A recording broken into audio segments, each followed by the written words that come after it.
안녕하십니까. 가축사양학 윤용보입니다. 오늘은 오리엔테이션을 조금 진행을 하고 그 다음에 가축사양학 진도를 나가도록 하겠습니다.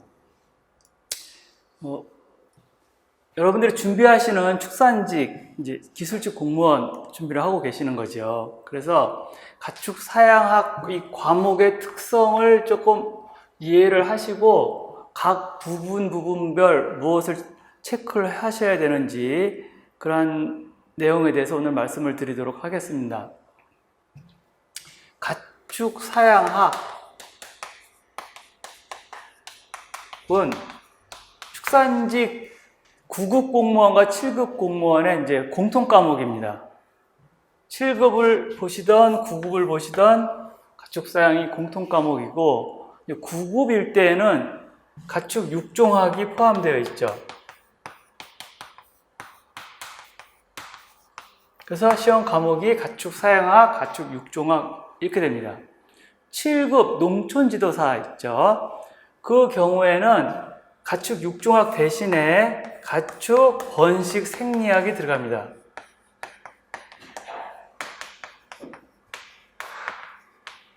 가축사양학과 가축 번식 생리학 이 과목이 이제 바뀌게 됩니다. 그러면서 두 과목이 더 늘어나는데 하나가 생물학개론이 들어가고 또 하나가 농촌지도론 하나, 둘, 사양학, 번식학 해서 4과목을 보게 될 겁니다. 물론 그 앞에 선수 과목으로서 국어, 영어, 한국사 과목은 이제 공통 과목으로 지정해 두고 나머지 전공 과목에 대해서 이제 말씀을 드리는 겁니다. 이 가축사양학이 실질적으로 공부하시기에는 양이 굉장히 많습니다. 그래서 물론 육종학도 쉬운 과목은 아닌데 육종학인 경우에는 유전학과 육종학에 대한 그 필요한 부분을 여러분들이 잘 정리를 해 두시면 그 시험 보시는데 큰 문제가 없을 것 같은데 이 가축사양학은 실질적으로 가축에 대한 모든 분야를 포함하고 있다고 보시면 됩니다. 심지어 육종학과 번식학 문제가 나와도 가축사양학의 범위가 아니다라고 말하기가 어려워요. 그래서 실질적으로 전체적인 내용을 다 포함하고 있고 어떤 문제가 나올지 모른다라고 생각하시면 됩니다. 우리가 지금 선택한 교재에서는 제9장까지 분류를 해 놓았거든요. 그러니까 제1장은 사료 내의 영양소, 2장은 소화기관과 흡수 이렇게 되어 있습니다. 소화, 흡수. 그러니까 요 1장과 2장은 한 과목입니다. 대학교에서 공부하는 한 과목, 영양학입니다. 동물 영양학, 가축 영양학 같은 얘기니까요, 여러분. 교재마다 용어는 틀리겠지만 영양학 과목입니다. 두 번째, 3장 사료의 종류와 특성, 4장 사료의 배합과 가공 이 두 장은 사료학 과목입니다.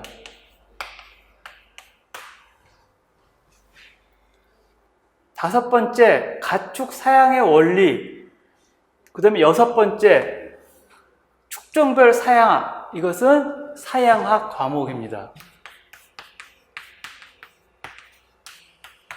그 다음에 일곱 번째, 축산시설 및 위생질병관리 8장의 축산환경관리 이 두 가지가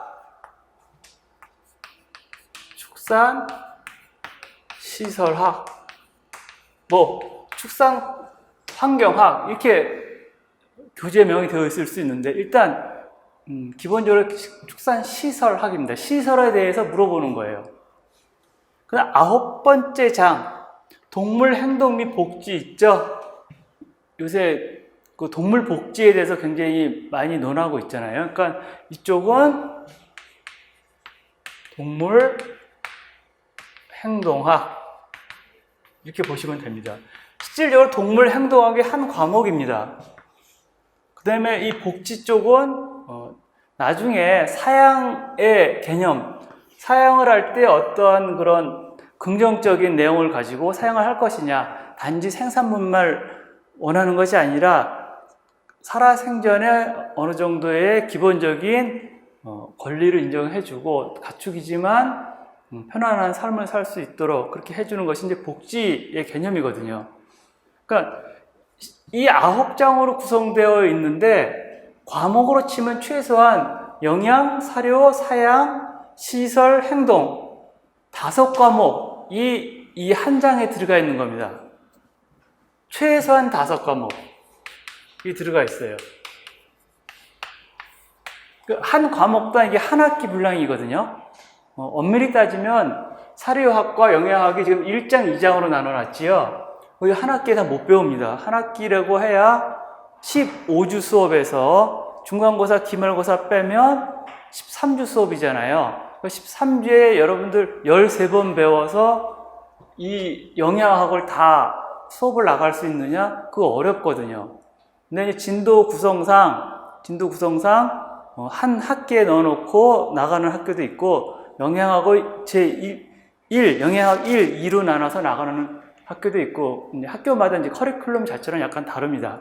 여하튼 영양학, 사료학, 사양학, 시설학, 행동학 이것이 다 한 과목이기 때문에 여러분들이 준비해야 될 내용이 상당히 많다는 것은 이제 느낌적으로 아실 거예요. 육종학은 유전학과 육종학 이 두 가지가 합친 과목이거든요. 번식 생리학, 축산 기사 시험 보실 때요. 번식 생리학은 실질적으로 번식학이거든요. 뭐 번식 생리나 번식이나 같은 개념이기 때문에 번식학 한 과목을 배우신다라고 보시면 되고 그 다음에 또 한 과목 있죠. 축산 경영 및 축산물 가공학이 있죠. 축산 경영 및 축산물 가공학은 경영학 과목과 가공학, 축산물 가공학이 한 과목으로 되어 있는 거고 또 하나는 초지학이 있죠. 초지학과 사료작물학이 있는데 초지학과 사료작물학이 한 과목으로 있는 겁니다. 그러니까 축산기사 시험 볼 때 그 5과목이 과목은 5개로 나눠져 있는데 하나씩 분류해놓은 게 9과목이거든요. 9과목을 여러분들이 공부해서 시험을 보신다라고 생각하시면 됩니다. 이 기사시험은 일반적으로 절대평가잖아요. 60점 이상, 과락 40점 이하가 없으면 합격 이렇게 되는데 공무원 시험은 이게 상대평가죠. 뽑는 인원에 의해서 평가되는 과목이 이제 공무원 시험입니다. 그래서 단순히 점수만 놓고 보면 공무원 시험의 합격 점수가 높을 수밖에 없지요. 보통 한 85점 내외에서 왔다 갔다 하시면 아래 위로 합격점이 맞춰준다 이렇게 생각하시면 됩니다. 그 해에 따라서 뭐 83점이 될 수도 있고 그 이상 될 수도 있고 하기 때문에 그래서 이 사양학 같은 경우에는 여러분들 기본적으로 정리할 게 많다라고 생각하시면 되세요. 양이 방대하다. 어떤 문제가 나올지 모른다 하는 거죠.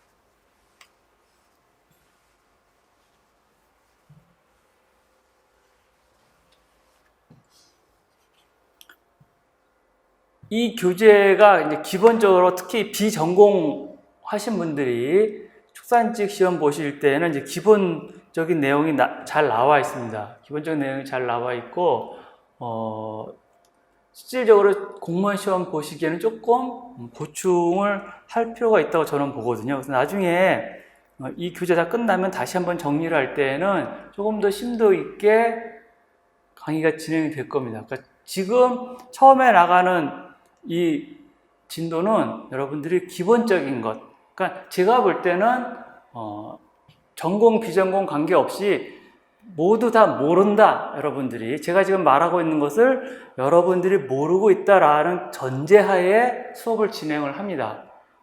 간혹 가다가 이게 기본적인 사항인데 이게 수업 진행에 포함되어 있네 라고 생각하시는 분들도 계시고요. 또 그 이외에는 전혀 모르던 그런 같은 이과지만 또 모르는 분야거든요. 생물하고 이 가축하고는 약간 좀 다르고 인간하고 가축하고 다르기 때문에 보는 방향이 달라져야 됩니다. 그래서 그러한 부분들은 여러분들이 아시고 정리를 잘 하시기 바랍니다. 지금부터 시작하시면 내년 7월에 시험이 있죠. 아마 시험에 대비할 정도는 충분히 정리를 하실 수 있을 거예요.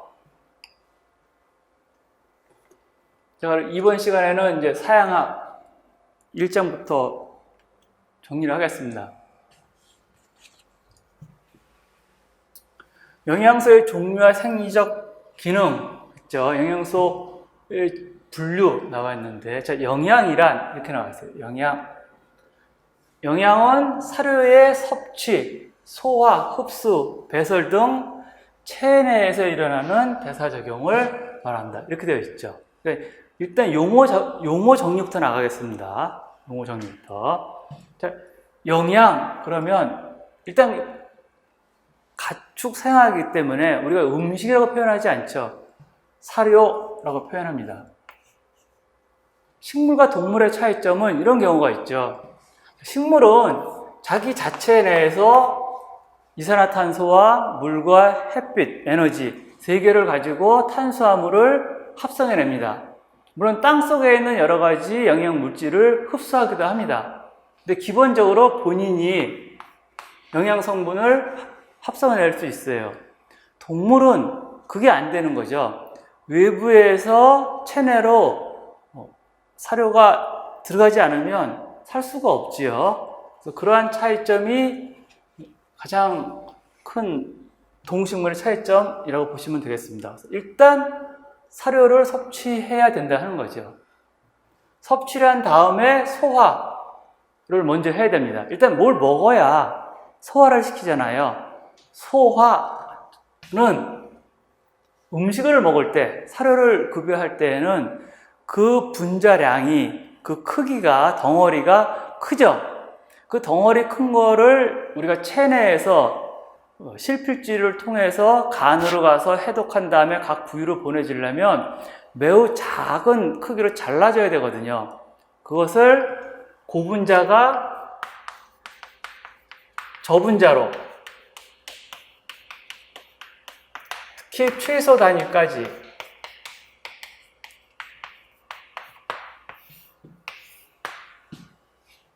잘라지는 것을 소화라고 합니다. 탄수화물은 포도당까지, 지방은 지방산까지, 단백질은 아미노산까지 분해가 된 다음에 흡수돼서 이용이 되죠. 먼저 소화가 일어난 다음에 그 다음에 흡수되죠. 간 문맥을 통해서 모든 양분이 일단 간으로 갈 겁니다. 그 다음 흡수한 다음에 배설 이렇게 나와 있는데 사실 이 중간에 뭐가 하나 있냐면 흡수된 다음에 합성을 합니다. 또 새로운 물질로, 필요한 물질로 합성을 해내게 됩니다. 합성을 하고 그 다음에 이용, 이렇게 되죠. 이용이 된 다음에 이용되지 않은 나머지 것들은, 흡수가 안 된 나머지 것들은 배설이 됩니다. 그래서 영양, 그러면 섭취부터 배설까지 일어나는 대사작용을 말한다. 이렇게 되어 있죠. 이 대사작용의 정의를 물어보면 고분자에서 저분자, 소화와 합성이 일어나는 화학작용을 대사라고 합니다. 영양물질이 소화와 합성을 일으키는 화학작용을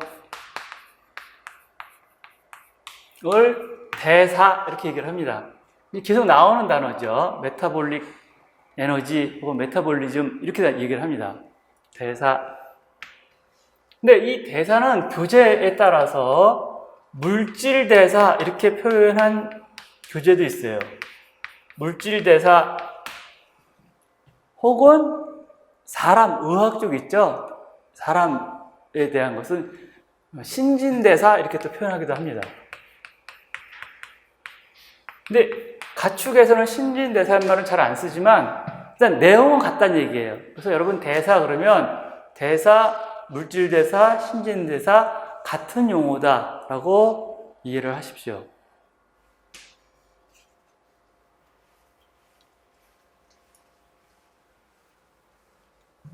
우리 가축 사양학에서는 일단 대사로 통일을 시킵니다. 이 용어를.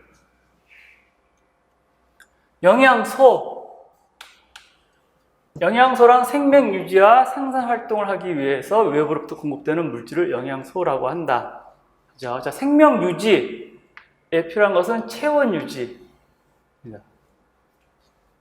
체온 유지를 위해서 영양소가 필요하다. 그러니까 우리는 항원 동물이죠. 그러니까 개구리처럼 변온 동물이 아니라 항원 동물이죠. 그래서 일정한 온도 이내에 주어진 적정 온도 이내에서 온도를 체온을 유지해 줄 필요가 있습니다. 예를 들어서 사람인 경우에는 평균 온도가 36.5도죠. 근데 적정 온도는 36도 내지 37도가 적정 범위인데 여기 평균치가 36.5도죠. 가축은 약 1도 정도는 없다고 생각하시면 됩니다. 1도. 38도 정도 보시면 됩니다. 38도. 그러니까 가축이 더 체내 온도가 높다. 왜? 가죽이 두껍고 털이 있기 때문에 그래요. 물론 사람도 이 털이 있긴 하지만 가축만큼 그렇게 많지는 않잖아요. 그러니까 털이 있기 때문에 체내 온도가 높다 하는 것이죠. 이 온도를 유지시켜줘야 되죠. 36.5도가 평균인데 35도 이하로 떨어졌다. 그러면 그때부터는 이제 저온 충격에 빠지는 거죠. 36.5도인데 40도가 되었다. 그러면 그때부터 이제 고온 충격에 받은 겁니다. 39도가 되면 일반적으로 여러분들 집에 계시다가 열이 막 나는 39도가 되면 무조건 병원으로 뛰어야 되는 이유가 40도가 되기 전에 도달을 해야 되기 때문에 그래요. 40도가 되면 이미 열이 내려도 후유증이 남을 수가 있죠. 어디에 남을까요? 가장 인체에서 약한 부위, 뇌죠. 뇌가 일정 부분 막혔다. 그래서 단백질은요, 열에 가장 약하잖아요. 변성이 있죠. 뇌에 혈액이 있죠. 혈액도 혈액 단백질이 있잖아요. 혈액에 단백질이 굳으면 뇌가 막히는 거죠. 그러니까 약간 기능장애가 올 수가 있죠. 그러니까 동물도 마찬가지입니다. 사람은 얘기를 해가지고 서로 의사소통이 가능하니까 충격이 온 거를 알 수 있고 하지만 동물은 그게 안 되거든요. 그게 아직 안 됩니다. 그러니까 실질적으로 사람과 동물의 차이를 하나를 둬라 그러면 의사소통이죠. 물론 하시는 분도 있다고 하지만 제가 본 바로는 동물하고 사람하고 의사소통하는 경우는 별로 못 봤어요. 체온 유지에 에너지가 필요하죠. 근데 호흡할 때 필요합니다. 호흡할 때도 에너지가 필요하죠. 여러분들 동물이나 식물이나 다 마찬가지예요. 죽었다 살았다의 기준점이 어디 있어요? 여러 가지 있겠지만 호흡의 반호흡 차이죠. 자, 호흡을 여러분들이 내뱉었는데 들이마시지 못하면 죽은 거지요. 어떤 동물이든지. 식물도 마찬가지죠. 내가 들이마셨는데 못 내보내면 죽은 거지요. 그래서 한 호흡이 매우 중요합니다. 들이마시고 내뱉는 것이 결국 그 동물과 식물의 생명을 살아있느냐 죽어있느냐를 기준하는 기준 잣대가 될 수 있어요. 그러니까 이 호흡하는 게 매우 중요합니다. 여기에 영양소가 필요하죠. 순환, 내 물질, 영양 물질이 들어왔는데 각 부위별로 보낼 수 있느냐 하는 거예요. 예를 들어 손발이 찬 그러한 사람들 같은 경우에는 손톱 끝과 발톱 끝이 저 맨 마지막 끝부분이잖아요. 근데 거기까지 영양소가 도달할 수 있느냐? 못한다 그러면 이제 손발이 차지는 수밖에 없는 거죠. 이 순환에 필요한 에너지가 필요합니다. 그다음에 생산 활동, 이제 생명 유지는 기본적인 생명 유지예요. 예를 들어서 내가 아무것도 안 하고 있어도 누워있고 아무것도 안 하는 거예요. 그래도 살아는 있어야 되잖아요. 그게 생명 유지입니다. 가축도 마찬가지예요. 내가 아무 일도 안 하고 뭐 증체도 하지 않는데 그래도 살아는 있어야 된다. 그게 이제 생명 유지거든요. 생산 활동 필요합니다. 예를 들어서 유라면, 젖소라면 주 목적이 뭐예요? 산유죠. 얼마나 많이 산유량이 많은가. 여기에 에너지 필요하죠. 고기, 유구라면, 그죠? 고기. 물론 딱 고기 쏘가 고기만 내는 것이 아니죠. 암컷은 새끼 나면 또 젖을 또 내야 되긴 하지요. 일단 기준치를 그렇게 얘기하는 거예요. 그 다음에 알, 생산. 이것은 닭이죠. 산란계, 그 중에서도. 산란계. 육계라면 고기겠죠. 육계라면 여기에서. 그 다음에 성장에 필요한 에너지 필요합니다. 성장. 자, 이 성장. 어떤 동물이든지 일정한 크기가 크면 더 이상 크지 않는다 하는 거죠. 성인이 되면 더 이상 키가 크지 않는다 하는 거죠. 물론 몸무게는 늘어날 수 있어요. 근데 그 몸무게가 늘어나는 것은 지방의 침착이고 세포의 수가 늘어나는 것은 성인이 되면 세포의 수가 더 이상 늘어나지 않는다. 그게 성장 시점을 기준으로 합니다. 세포수.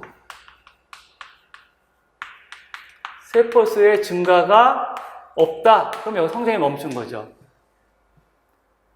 세포가 수는 증가가 더 이상 하지 않지만 세포가 자체가 커진다. 그런 경우는 없거든요. 세포수 크기는 일정합니다. 거의. 그러니까 성장 그러면 여기까지 필요한 영양소. 특히 뭐겠어요? 단백질 이렇게 됩니다. 번식 그래서 필요하죠.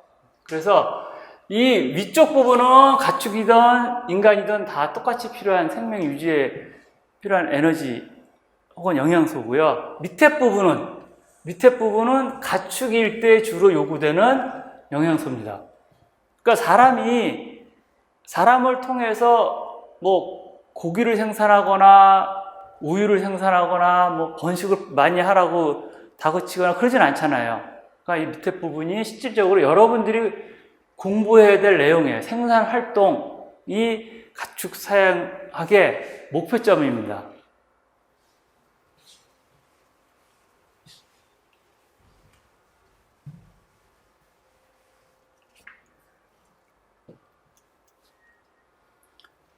그 다음 영양소는 에너지를 공급합니다. 자, 에너지를 공급하는데 영양소는 크게 6가지로 나뉘어요.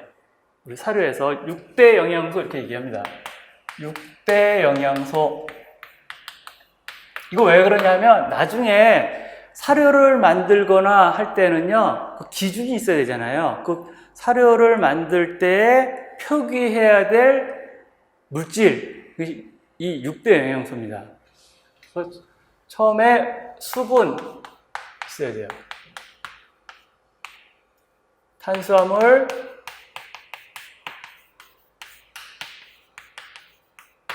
그 다음에 조지방, 조단백질,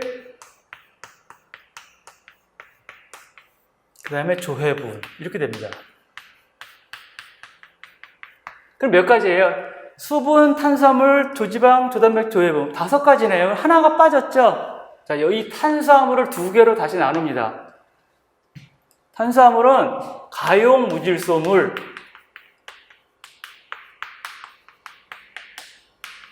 와 조섬유로 구분합니다. 그래서 6대 영양소예요. 근데 이 조섬유 부분은 이건 식물성에만 있습니다. 식물체에만 있는 세포벽 물질이고요. 뼈가 없죠? 식물은 뼈가 없는 대신에 자기의 몸체를 유지하려면 굵기가 있어야 되잖아요. 어느 정도 딱딱함이. 그것이 이제 세포벽 물질이죠. 이 조섬유와 가용 무질소물, 우리가 흔히 얘기하는 에너지를 낼 수 있는 탄수화물을 가용 무질소물이라고 얘기를 합니다.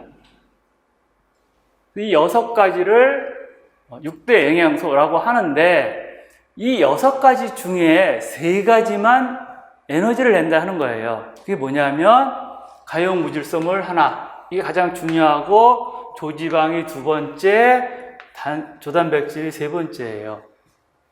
수분과 조섬유와 조해부는 에너지가 없습니다. 에너지 값이 없어요. 영양 물질로서의 기능은 분명히 있는데 에너지 값은 없다 하는 거예요. 이거 이외에 또 있죠. 여러분, 6대 영양소 이외에 비타민 있죠. 비타민. 근데 이 비타민은 기본 물질이 아니에요. 기본 영양 물질이 아닙니다. 추가적인 물질, 보충의 개념이에요. 보충의 개념.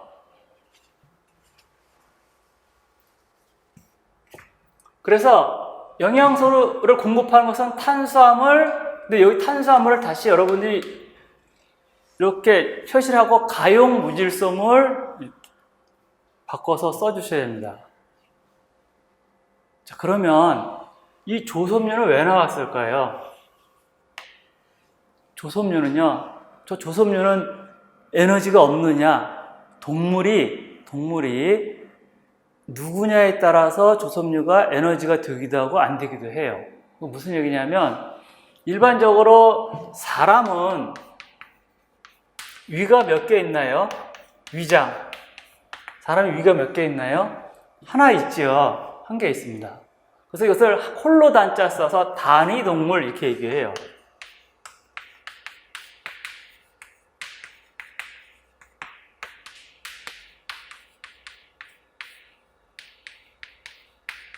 단위동물, 홀로 단자 써서 위가 하나 있는 동물 있습니다. 그럼 예를 들면 사람, 그 다음에 닭, 돼지, 말, 토끼, 가축을 얘기하는 거예요, 지금 가축. 뭐, 호랑이, 사자도 다, 하지만 그건 이제 야생동물이고요. 단위동물입니다. 이럴 때에는 조섬유를 먹어도 이것을 우리가 분해를 못 합니다. 분해가 안 돼요. 분해가 안 되면 흡수가 안 되는 거죠. 우선, 아까 설명드렸듯이 제일 순서는 분해예요. 소화. 그런데 이것을 분해해서 에너지를 이용하는 동물이 있어요. 그런 동물이 뭐냐면 위가 4개 있는 동물이에요.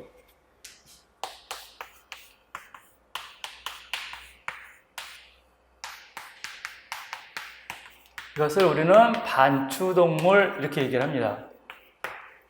반추동물. 위가 4개 있어요. 4개. 반추동물. 돌이킬 반자에 꼴추자예요. 반추동물. 자, 용어를 여러분들 지금 잘 정리를 해 두셔야 뒤로 갈수록 제가 같은 말 안 하고 금방금방 알아듣습니다. 그러니까 정리 잘 해 두세요. 이 꼴추자, 꼴이 뭔가요? 꼴. 여러분들은 잘 모를 수가 있는데 시골 사시는 분들은 꼴 베러 간다 그러거든요. 요새는 뭐 저기 바깥에 나가서 들에 가서 이렇게 풀 베어오는 경우가 거의 없을 거예요. 다 사다 먹이지. 꼴추자입니다. 이 꼴이라는 것은 풀을 얘기해요.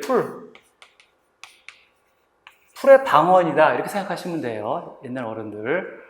그 풀을 먹고 돌이킬 반자 개어내는 거예요. 그게 이제 반추입니다. 일단 풀을 먹고 다시 개원해서 한 번 더 씹어서 다시 넘기는 것, 반추동물입니다. 이 반추동물은 위가 4개 있다 하는 거죠. 자, 그 종류로는 소가 가장 대표적이죠. 소. 그 다음에 사냥. 그 다음에 면양. 그렇죠. 그 다음에 뭐 사슴. 우리 가축 중에는 이 정도 여러분 생각하시면 됩니다. 말은 단위동물이에요. 말은 위가 하나 있어요. 근데 가축 사양에서 가축의 기본 축은 뭐냐? 소돼지 닭이죠, 여러분. 소돼지 닭을 기본으로 생각하시고 정리를 하셔야 됩니다. 예외적인 것은 뭐 따로 한다 치지만 소, 이해를 하시면 나머지 면양, 산양, 사슴에 대해서 이해를 할 수가 있어요. 기능은, 반추의 기능은 다 같기 때문에 그래요. 그래서 예제도 소를 가지고 이해를 듭니다. 산양은 실질적으로 여러분 우리가 산양이라고 하지만 이거 염소입니다. 염소. 한자로 산양 썼는데 염소라는 것이 순 한글말이기 때문에 한자로 표현하다 보니까 산양으로 표현한 거예요. 이 산양은 천연기념물이죠. 그거는 키울 수 없어요. 이 천연기념물에서 염소를 말합니다. 뭐 흑염소 혹은 뭐 우유를 짜는 자아낸종, 신염소, 면양 그렇습니다. 사슴도 그렇고요. 이러한 반추 동물은 위가 4개가 있어서 그 반추 위에서 조섬유를 분해해서 휘발성 지방산, 그러니까 탄소수가 10개 이한 적급 지방산을 만들어내서 그 지방산이 에너지로 변환되는 거예요. 적급 지방산 그러면 아세트산, 프로피온산, 낙산 이렇게 되어 있는데 그 3가지를 풀을 통해서 우리가 반추 미생물이 에너지를 생성하게끔 도와주는 겁니다. 그 내용은 뒤에 계속 나오니까 일단 적진 않겠어요. 단백질, 지방, 이 에너지를 공급하거나 신체 조직을 구성하는 것은 지방, 단백질, 무기물, 물입니다. 여기 잘 보셔야 돼요. 에너지 공급은 탄수화물, 단백질, 지방인데 신체를 구성한다 그러면 여기 뭐가 좀 빠졌어요? 탄수화물이 빠졌죠. 탄수화물이 빠졌습니다. 거기 주의하십니다. 지방, 단백질, 무기물, 그 다음에 물 이렇게 됩니다. 가장 중요한 건 6가지 영양소 중에서 동물한테 가장 중요한 영양소가 뭘까요? 탄수화물, 지방, 단백질, 무기물, 뭘까요? 물입니다. 물. 이게 우리가 물이 에너지도 없고 또 뭐 흔하게 이게 비싸게 공급을 받지 않아도 가장 싸게 공급받을 수 있잖아요. 조금 공급도 원활하고 그래서 약간 경시하는 경향이 있지만 실질적으로 동물체 내에 식물체도 마찬가지예요. 그 몸체의 70%를 차지하는 것이 물이죠. 물이 가장 중요합니다, 여러분. 무기물은 동물체 내에서요, 전체 체중의 그 개체 전체 체중의 3 내지 5%를 차지합니다. 3 내지 5%. 그러면 물이 70%고, 뭐 그냥 5% 잡읍시다. 무기물을 아까 하면 75%죠. 나머지 25%가 탄수화물, 지방, 단백질이에요. 그러니까 이 비율을 잘 이해를 하고 계셔야 됩니다. 무기물이 3 내지 5%인데 퍼센트지가 작아서 그만큼 영향력이 적으냐? 그건 또 아니거든요. 탄수화물, 지방, 단백질은 체를 이루기도 하고 에너지를 공급하고 여러 가지. 탄수화물은요 실질적으로 몸체를 이루지 않지만 몸체를 이루게 변형될 수 있어요. 이런 경우죠. 탄수화물을 우리가 소화 흡수했어요. 근데 내가 필요한 것이 100이 필요한데 120을 먹었거든요. 그럼 20이 남았잖아요. 이 20이 남은 것을 바깥으로 내보내느냐? 아니, 축적합니다. 축적하는데 이제 글리코겐 형태로서 간과 근육에 축적을 하게 돼요. 근데 간과 근육도 한도가 있을 거 아니에요. 그래도 남으면 지방으로 가는 겁니다. 실질적으로 몸체를 구성하는 것은 지방이 들어가 있잖아요. 그러니까 직접적이진 않지만 역시 축적의 형태는 이룰 수 있다 하는 거죠. 이 탄수화물, 지방, 단백질이 하드웨어라면 컴퓨터에, 무기물은 소프트웨어입니다. 탄수화물, 지방, 단백질을 운용해서 소화도 시키고 합성도 시키려면 자체적으로 그게 안 됩니다. 누가 도와줘야 돼요? 무기물이 도와줘야 분해도 되고 합성도 돼요. 그래서 퍼센테이지는 3 내지 5%지만 무기물이 없으면 대사가 일어날 수 없습니다. 신체 조직을 구성하거나 신체 기능을 조절하는 물질을 말한다 했죠. 자, 신체 기능을 조절할 때 뭐가 나오냐면 그때 이제 비타민이 나와요.